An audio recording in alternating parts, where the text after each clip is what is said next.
ಎಲ್ರಿಗೂ ನಮಸ್ಕಾರ. ಗೆಳತಿ ಯೂಟ್ಯೂಬ್ ಚಾನಲ್ಗೆ ಮತ್ತೊಮ್ಮೆ ಸ್ವಾಗತ. ಬನ್ನಿ ಸ್ನೇಹಿತರೆ, ವಸಂತ ಪಂಚಮಿ ಆಚರಣೆ ಬಗ್ಗೆ ಇವತ್ತಿನ ವಿಡಿಯೋದಲ್ಲಿ ಮಾಹಿತಿಯನ್ನು ತಿಳಿಸ್ಕೊಡ್ತಾ ಇದ್ದೀನಿ. ಮಾಘ ಮಾಸದಲ್ಲಿ ಪ್ರತಿಯೊಂದು ದಿನ ಕೂಡ ತುಂಬಾ ವಿಶೇಷ. ಅದರಲ್ಲಿ ಈ ಒಂದು ಪಂಚಮಿ ತಿಥಿ ಅಂದರೆ ಇದನ್ನು ವಸಂತ ಪಂಚಮಿ ಅಂತ ಕೂಡ ಹೇಳಲಾಗುತ್ತೆ. ಅಂದರೆ ವಸಂತ ಕಾಲದ ಆರಂಭದ ಸೂಚಕವಾಗಿ ಇದನ್ನು ವಸಂತ ಪಂಚಮಿ ಅಂತ ಹೇಳಿ ಆಚರಣೆ ಮಾಡಲಾಗುತ್ತೆ. ಈ ದಿನ ವಿಶೇಷವಾಗಿ ಜ್ಞಾನದ ಅಧಿದೇವತೆಯಾದ ಸರಸ್ವತಿ ದೇವಿಯನ್ನು ಪೂಜೆ ಮಾಡಲಾಗುತ್ತೆ. ಬನ್ನಿ ಈಗ ಪಂಚಮಿ ತಿಥಿ ಯಾವಾಗ ಪ್ರಾರಂಭ ಆಗುತ್ತೆ, ಯಾವಾಗ ಮುಕ್ತಾಯ ಆಗುತ್ತೆ, ಯಾವ ದಿನ ವಸಂತ ಪಂಚಮಿನ ಆಚರಣೆ ಮಾಡಬೇಕು ತಿಳ್ಕೊಳ್ಳೋಣ. ಇದೇ ಜನವರಿ 23ನೇ ತಾರೀಕು ಬೆಳಗಿನ ಜಾವ ಅಂದರೆ ಬ್ರಾಹ್ಮಿ ಮುಹೂರ್ತದಲ್ಲಿ ಬೆಳಗ್ಗೆ 3 ಗಂಟೆ 10 ನಿಮಿಷಕ್ಕೆ ಪಂಚಮಿ ತಿಥಿ ಪ್ರಾರಂಭ ಆಗುತ್ತೆ. 24ನೇ ತಾರೀಕು ಬೆಳಗಿನ ಜಾವ 1 ಗಂಟೆ 50 ನಿಮಿಷಕ್ಕೆ ಪಂಚಮಿ ತಿಥಿ ಮುಕ್ತಾಯ ಆಗುತ್ತೆ. ಇನ್ನು ಪೂಜೆ ಸಮಯ ಬೆಳಗ್ಗೆ 7 ಗಂಟೆ 15 ನಿಮಿಷದಿಂದ ಮಧ್ಯಾಹ್ನ 12 ಗಂಟೆ 30 ನಿಮಿಷದ ತನಕ ಒಳ್ಳೆಯ ಶುಭ ಮುಹೂರ್ತ ಇರುತ್ತೆ. ಈ ಸಮಯದಲ್ಲಿ ಮನೆಗಳಲ್ಲಿ ಸರಸ್ವತಿ ದೇವಿ ಪೂಜೆಯನ್ನು ಮಾಡಬಹುದು. ಪ್ರತಿಯೊಬ್ಬರು ಕೂಡ ಸರಸ್ವತಿ ದೇವಿ ಫೋಟೋ ಅಂತೂ ಪ್ರತಿಯೊಬ್ಬರ ಮನೆಯಲ್ಲಿ ಇದ್ದೇ ಇರುತ್ತೆ. ಹಾಗಾಗಿ ಯಾವ ರೀತಿ ಪೂಜೆ ಮಾಡಬೇಕು ಅನ್ನೋ ಸರಳವಾದ ವಿಧಾನವನ್ನು ತಿಳಿಸ್ಕೊಡ್ತಾ ಇದ್ದೀನಿ. ಅಲ್ಲದೆ ಈ ದಿನ ಸರಸ್ವತಿ ದೇವಿಯ ಜನ್ಮದಿನ ಅಂತ ಕೂಡ ಹೇಳಲಾಗುತ್ತೆ. ನಮ್ಮ ಸನಾತನ ಧರ್ಮದಲ್ಲಿ ಪ್ರತಿಯೊಂದು ಹಬ್ಬ ತನ್ನದೇ ಆದಂಥ ವಿಶೇಷ ಆಧ್ಯಾತ್ಮಿಕ ಮತ್ತು ಸಾಂಸ್ಕೃತಿಕ ಮಹತ್ವವನ್ನು ಹೊಂದಿರುತ್ತೆ. ಈ ಪವಿತ್ರ ಹಬ್ಬಗಳಲ್ಲಿ ವಸಂತ ಪಂಚಮಿ ಕೂಡ ಒಂದು. ಇದು ಜ್ಞಾನ, ಕಲಿಕೆ, ಕಲೆ ಮತ್ತು ಸಂಗೀತದ ಪ್ರಧಾನ ದೇವತೆಯಾದ ಸರಸ್ವತಿ ದೇವಿಗೆ ಸಮರ್ಪಣೆಯಾಗಿರುತ್ತೆ. ಈ ವಸಂತ ಪಂಚಮಿಯನ್ನು ಪ್ರತಿ ವರ್ಷ ಮಾಘ ಮಾಸದ ಶುಕ್ಲ ಪಕ್ಷದ ಪಂಚಮಿ ತಿಥಿ ಅಂದರೆ 5ನೇ ದಿನ ಆಚರಿಸಲಾಗುತ್ತೆ. ಇದೇ 2026ರಲ್ಲಿ ಜನವರಿ 23ನೇ ತಾರೀಕು ಶುಕ್ರವಾರ ಆಚರಣೆ ಮಾಡಲಾಗ್ತಾ ಇದೆ. ಇದು ಧಾರ್ಮಿಕ ನಂಬಿಕೆಗಳ ಪ್ರಕಾರ ಬ್ರಹ್ಮದೇವ ಬ್ರಹ್ಮಾಂಡದ ಸೃಷ್ಟಿಯ ನಂತರ ಸುತ್ತಲೂ ಮೌನ ಮತ್ತು ಜಡತ್ವ ಆವರಿಸ್ಕೊಂಡಿದ್ದಾಗ ಬ್ರಹ್ಮನು ತನ್ನ ಕಮಂಡಲವಿನಿಂದ ನೀರನ್ನು ತೆಗೆದು ಚಿಮುಕಿಸ್ತಾರೆ. ಇದು ವಿಶ್ವಕ್ಕೆ ಪ್ರಜ್ಞೆ, ಧ್ವನಿ ಮತ್ತು ಜ್ಞಾನವನ್ನು ತುಂಬಿಸೋ ಸಲುವಾಗಿ ಆ ದಿವ್ಯ ಕ್ಷಣದಲ್ಲಿ ಸರಸ್ವತಿ ದೇವಿಯು ಬಿಳಿ ಬಟ್ಟೆಗಳನ್ನು ಧರಿಸಿ ಕೈಯಲ್ಲಿ ವೀಣೆಯನ್ನು ಹಿಡಿದು ಕಾಣಿಸ್ಕೊಳ್ತಾರೆ. ಈ ಕಾರಣಕ್ಕಾಗಿ ವಸಂತ ಪಂಚಮಿಯನ್ನು ಸರಸ್ವತಿ ದೇವಿಯ ಆವಿರ್ಭಾವದ ದಿನವೆಂದು ಪರಿಗಣಿಸಲಾಗುತ್ತೆ. ಈ ದಿನ ಜ್ಞಾನ, ಬುದ್ಧಿವಂತಿಕೆ, ವಿಮೋಚನೆ, ಮಾತು ಮತ್ತು ಸೃಜನಶೀಲ ಶಕ್ತಿಯನ್ನು ಪೂಜಿಸಲು ಒಂದು ವಿಶೇಷ ಸಂದರ್ಭ ಆಗಿರುತ್ತೆ. ಈ ದಿನ ಸರಸ್ವತಿ ದೇವಿಯನ್ನು ಪೂಜೆ ಮಾಡೋದ್ರಿಂದ ಜ್ಞಾನ, ಸ್ಮರಣಶಕ್ತಿ ಮತ್ತು ಬೌದ್ಧಿಕ ಸಾಮರ್ಥ್ಯ ಹೆಚ್ಚಾಗತ್ತೆ ಅಂತ ನಂಬಲಾಗತ್ತೆ. ಈ ದಿನ ಹಳದಿ ಬಣ್ಣದ ಬಟ್ಟೆಯನ್ನು ಧರಿಸೋದು ತುಂಬಾ ವಿಶೇಷ. ಹಳದಿ ಬಣ್ಣ ಗುರುಗಳ ತತ್ವ ಹೊಂದಿರುವಂಥದ್ದು. ಗುರುಗಳು ಸಹ ಜ್ಞಾನದ ಅಧಿದೇವತೆಗಳು. ಹಾಗಾಗಿ ಈ ದಿನ ಹಳದಿ ಬಣ್ಣದ ಬಟ್ಟೆಗಳನ್ನು ಧರಿಸೋದು ತುಂಬ ಒಳ್ಳೆಯದು.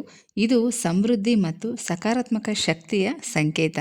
ಹಾಗಾಗಿ ಈ ದಿನ ಹಳದಿ ಬಟ್ಟೆಗಳನ್ನು ಧರಿಸಿ ಸರಸ್ವತಿ ದೇವಿಗೆ ಹಳದಿ ಮತ್ತು ಬಿಳಿ ಹೂಗಳಿಂದ ಪೂಜೆನ ಮಾಡಬೇಕು.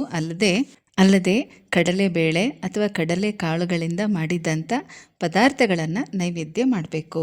ನಿಮ್ಮ ಮನೆಗಳಲ್ಲಿ 3 ವರ್ಷಕ್ಕಿಂತ ಒಳಗಿನ ಚಿಕ್ಕ ಮಕ್ಕಳಿದ್ರೆ ಅವ್ರಿಗೆ ಈ ದಿನ ಅಕ್ಷರಾಭ್ಯಾಸ ಕೂಡ ಮಾಡಿಸಬಹುದು.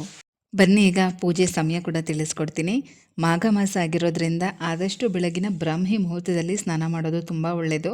ಬೆಳಗ್ಗೆ 5:20ರಿಂದ 6 ಗಂಟೆ ಒಳಗಾಗಿ ಸ್ನಾನ ಮಾಡಬೇಕು.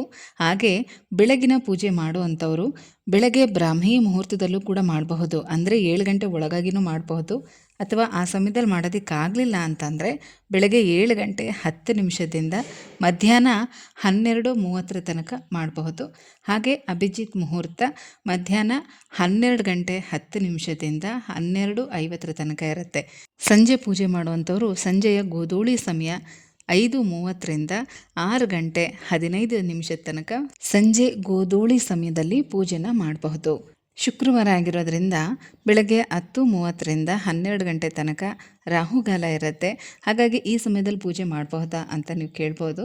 ಬೆಳಗ್ಗೆ 7:10ರಿಂದ ನೀವು ಪೂಜೆನ ಮಾಡ್ಕೋಬಹುದು. ಅಂದರೆ ನೀವು 10 ಗಂಟೆ 10:30 ಒಳಗಾಗಿ ಕೂಡ ಮುಗಿಸ್ಕೋಬಹುದು. ಅಲ್ಲದೆ ಇಂಥ ವಿಶೇಷ ದಿನಗಳಲ್ಲಿ ಇದೆಲ್ಲ ಲೆಕ್ಕ ಬರೋದು ಇಲ್ಲ. ಹಾಗಾಗಿ ಕೆಲವು ಸಲ ಈ ರಾಹುಗಾಲದಲ್ಲೇ ಅಮೃತಗಳಿಗೆ ಕೂಡ ಬರುತ್ತೆ, ಅಭಿಜಿತ್ ಮುಹೂರ್ತ ಕೂಡ ಇರುತ್ತೆ. ಕೆಲವೊಂದು ದಿನಗಳಲ್ಲಿ ಈ ರೀತಿ ಬರುತ್ತೆ, ಏನೂ ಮಾಡೋಕ್ಕಾಗಲ್ಲ. ಹಾಗಾಗಿ ಹೆಣ್ಣು ದೇವತೆಗಳನ್ನು ರಾಹುಗಾಲದಲ್ಲೂ ಕೂಡ ಪೂಜೆ ಮಾಡಬಹುದು. ಸಾಧ್ಯವಾದಷ್ಟು ಬೆಳಗ್ಗೆ ಬೇಗನೆ ಪೂಜೆ ಮಾಡ್ಕೊಳ್ಳೋದಕ್ಕೆ ಪ್ರಯತ್ನ ಮಾಡಿ, ಅಥವಾ ಸಂಜೆ ಗೋಧೂಳಿ ಸಮಯದಲ್ಲೂ ಕೂಡ ಮಾಡಬಹುದು. ಇನ್ನು ಸ್ಕೂಲ್ಗೆ ಹೋಗುವಂಥ ಮಕ್ಕಳು ನಿಮ್ಮ ಮನೆಯಲ್ಲಿ ಏನಾದರೂ ಇದ್ದರೆ ಅವ್ರ ಕೈಯಿಂದ ಬೇರೆ ಮಕ್ಕಳಿಗೆ ಬುಕ್ಕು, ಪೆನ್ನು, ಪೆನ್ಸಿಲು ಈ ಥರದ್ದು ಏನಾದರೂ ಓದೋದಕ್ಕೆ ಸಂಬಂಧಪಟ್ಟಂಥ ವಸ್ತುಗಳನ್ನು ಅವ್ರ ಕೈಯಿಂದ ದಾನ ಕೊಡಿಸೋದು ತುಂಬ ಒಳ್ಳೆಯದು. ಒಬ್ಬರು ಅಥವಾ ಇಬ್ಬರಿಗಾದರೂ ಆ ದಿನ ಕೊಡಿಸಿ. ಅಲ್ಲದೆ ಮಕ್ಕಳು ಓದೋದ್ರಲ್ಲಿ ತುಂಬಾ ಹಿಂದುಳಿದಿದ್ದಾರೆ, ಒಳ್ಳೆ ಜ್ಞಾಪಕ ಶಕ್ತಿ ಇರಬೇಕು, ಅವ್ರು ಒಳ್ಳೆ ಜ್ಞಾನವಂತರು, ವಿದ್ಯಾವಂತರು ಆಗಬೇಕು ಅಂತ ನಾನಾ ರೀತಿ ಪೂಜೆಗಳನ್ನ ಮಾಡ್ತಾ ಇರ್ತೀರ. ಅದರಲ್ಲಿ ಈ ಒಂದು ಸಣ್ಣ ಪರಿಹಾರ ಕೂಡ ಒಂದು. ಹಿಂದಿನ ದಿನ ರಾತ್ರಿ ನಾಟಿ ಕಡಲೆಕಾಳನ್ನು ಒಂದು ಸಣ್ಣ ಕಪ್ಪಲ್ಲಿ ನೆನೆಸಿಡಿ. ಬೆಳಗ್ಗೆ ಅದನ್ನ ನೀರೆಲ್ಲ ತೆಗೆದು ಅದಕ್ಕೊಂದು ಸ್ವಲ್ಪ ಬೆಲ್ಲ ಹಾಕ್ಕೊಳ್ಳಿ. ಅಂದರೆ ಬೆಲ್ಲ ಪುಡಿ ಮಾಡಬೇಕು ಅಂತೇನಲ್ಲ, ಹಾಗೇ ಒಂದು ಸ್ವಲ್ಪ ಬೆಲ್ಲ ಇಟ್ಕೊಂಡ್ರು ಸಾಕು. ಅದನ್ನು ಒಂದು ಬಟ್ಲಲ್ಲಿ ತೊಗೊಂಡು ಹೋಗಿ ಅರಳಿ ಮರದ ಹತ್ರ ನಿಮ್ಮ ಮಕ್ಕಳ ಕೈಯಲ್ಲಿ ಅದನ್ನು ನೈವೇದ್ಯವಾಗಿ ಇಡಿಸ್ಬೇಕು. ಇದು ತುಂಬ ಒಳ್ಳೆಯದು. ನೈವೇದ್ಯವಾಗಿ ಇಟ್ಟು 12 ಪ್ರದಕ್ಷಿಣೆ ಮಾಡಿ ನಮಸ್ಕಾರ ಮಾಡ್ಕೊಂಡು ಬಂದರೆ ಸಾಕು. ತುಂಬಾ ಒಳ್ಳೆಯದು. ಕ್ರಮೇಣ ಮಕ್ಕಳಲ್ಲಿ ಸಾಕಷ್ಟು ಬದಲಾವಣೆಗಳಾಗುತ್ತೆ. ಸ್ನೇಹಿತರೆ, ವಸಂತ ಪಂಚಮಿಯ ಆಚರಣೆ ಬಗ್ಗೆ, ಪಂಚಮಿ ತಿಥಿ ಯಾವಾಗ ಪ್ರಾರಂಭ ಆಗುತ್ತೆ, ಯಾವಾಗ ಮುಕ್ತಾಯ ಆಗುತ್ತೆ, ಹಾಗೆ ಪೂಜೆ ಸಮಯ, ಇದೆಲ್ಲನೂ ಕೂಡ ಈ ವಿಡಿಯೋದಲ್ಲಿ ತಿಳಿಸ್ಕೊಟ್ಟಿದ್ದೀನಿ. ಮುಂದಿನ ವಿಡಿಯೋದಲ್ಲಿ ಮಂತ್ರ ಸಹಿತ ಪೂಜೆ ಮಾಡುವಂಥ ವಿಧಾನ, ಅಭಿಷೇಕ, ನೈವೇದ್ಯ ಎಲ್ಲ ಹೇಗೆ ಮಾಡ್ಕೋಬೇಕು, ಹೇಗೆ ಸಿದ್ಧತೆ ಮಾಡ್ಕೋಬೇಕು, ಇದನ್ನೆಲ್ಲ ಕೂಡ ಮುಂದಿನ ವಿಡಿಯೋದಲ್ಲಿ ತಿಳಿಸ್ಕೊಡ್ತೀನಿ. ಆ ವಿಡಿಯೋ ಜೊತೆಗೆ ಮತ್ತೆ ಸಿಗ್ತೀನಿ. ಹೋಗಿ ಬರಲಾ?